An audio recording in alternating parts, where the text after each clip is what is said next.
And our body's in equilibrium with that potassium. Some of it's radioactive, some of it's not radioactive. So if you take potassium in, you're going to excrete potassium out because you're already in equilibrium with that potassium. And I can't understand how we can compare the dose of a banana to, flying on a plane or working at Fukushima. Well, what it comes down to is radiation comes in different flavors. And some radiation does less damage than others. We have what's called a quality factor for radiation, where we say flat out, the amount of health damage that you do is related to the form of the radiation. So that this type of radiation might be 20 times more hazardous than that type of radiation. And that's something that's happening with a banana. All radiation isn't alike, and to imply that it is probably oversimplifying to the point where people fail to take steps that they could to improve their health. So but the quality factor issue, I understand, an alpha is worse than, if it's internal alpha is worse than an external alpha, neutrons are worst of all, and things like that.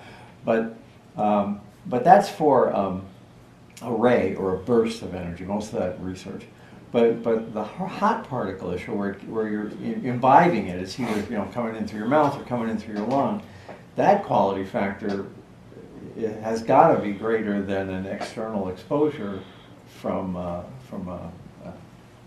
gamma ray, for instance. The best argument that I hear from folks when they talk about the difference between rays and hot particles goes something like this. It's complicated. And that's exactly right. It's very hard to measure exactly what the health damage will be from a hot particle compared to a ray, an energy ray, like a photon from a gamma ray or an X-ray. It's not saying that the hot particle is worse or better, but remember that the hot particle can be trapped in your body for a long time. The ray passes through you at light speed. It comes, it does its damage, it's gone. The hot particle, on the other hand, can stay in your body and continuously expose different cells in your body to radiation. So there's a qualitative difference in what happens because of the hot particle. Some researchers have said hot particles are actually better for you. Here's the reason. If you have a hot particle inside your body, there are parts of your body that are not exposed to that hot particle. That hot particle that's in your lung is not exposing your foot because it's shielded by the distance and by the intervening tissues, which I think is a terrible use of tissue, by the way, to use it as a radiation shield. But nevertheless, I understand. What they mean is it depends on where in your body that hot particle winds up. Does it dissolve in your body once you inhale it and then pass into the bloodstream to other parts of your tissues? Or does it stay stuck in the lung, where it might cause, in the case of plutonium oxide, a hot plutonium oxide particle would cause a fibrotic nodule in the lung. It would actually damage some of the surrounding lung tissue. And then some of that tissue might even be killed. Those cells will actually die, but the surviving cells potentially are tumorigenic sites, cancer-causing sites. These are all complicated processes that don't happen with rays. Now you got a picture of the plutonium oxide particle online, right? Yeah. Let's take a look. I can find it on my. Oh, it's still up. We were looking at it before. So this is from an older health journal, and what you see here is, I'm just going to get it. This particle is about 100 micron size plutonium oxide particle, and you can see that there's a fibrotic nodule if you're a pathologist or histologist in the healthy animal lung tissue that's actually closest to the particle. So it's done some physical damage to the cells that are closest to it where they're being directly exposed to alpha radiation.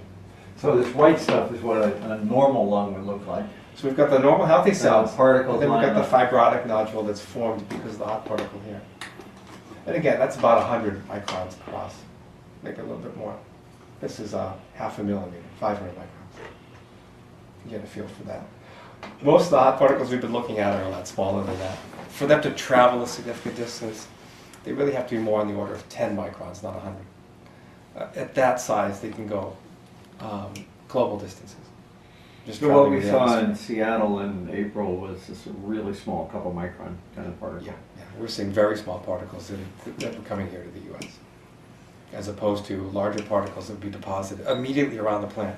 It's probably why they saw so much plutonium right around the plant, because a lot of those big particles dropped out closer.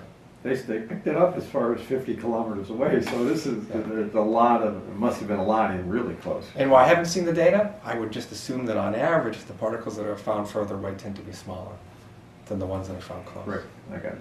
Yeah.